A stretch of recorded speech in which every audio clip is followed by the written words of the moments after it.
মেয়ে, আপনাদের এলাকাতেই আমি থাকি। সুতরাং এই উৎসব আপনাদের যেমন, এই উৎসব কিন্তু আমাদেরও। এই জন্য এটাকে বলা হয় সর্বজনীন দুর্গা উৎসব। সবার জন্য এটা আনন্দের। আশা করি আগামীর বাংলাদেশ আমরা হাতে হাত রেখে যে যে ধর্মের হই, যে যে গোত্রের হই, যে যে জাতির হই, কিংবা নারী পুরুষ নির্বিশেষে আমরা একটা শান্তির বাংলাদেশ করতে চাই।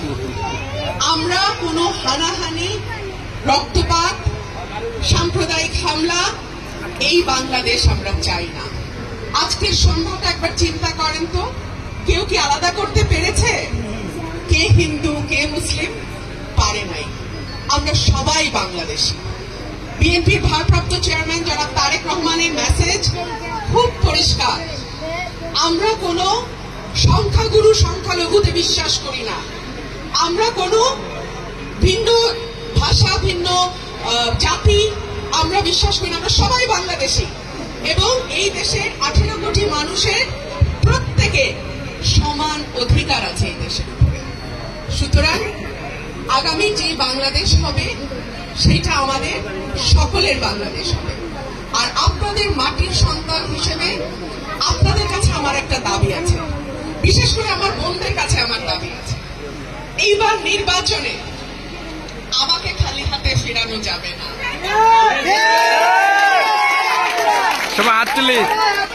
দুর্গার সামনে রাখতে আপনারা একদিনের করে আসেন, বাচ্চারা একদিনের করে আসেন, একদিনের করে আসো আমার কাছে।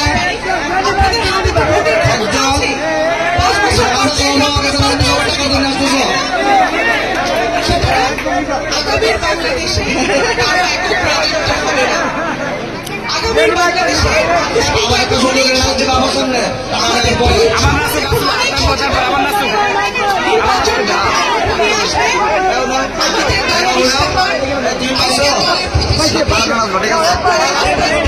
সবই জানতে পারে।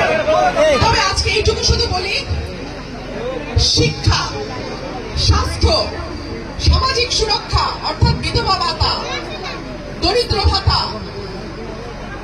প্রতিবন্ধী ভাতা, বয়স্ক ভাতা, এইগুলোর ব্যাপারে আমরা বিশেষ নজর দিচ্ছি।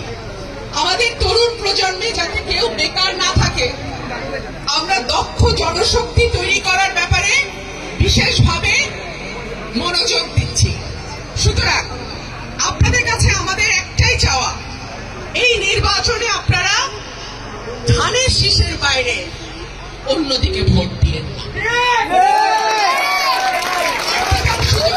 আপনাদের মাটির সন্তান পারি কি পারি না, না না, আমি কারো কাছ থেকে ওয়াদা নিব না। আমি আপনাদের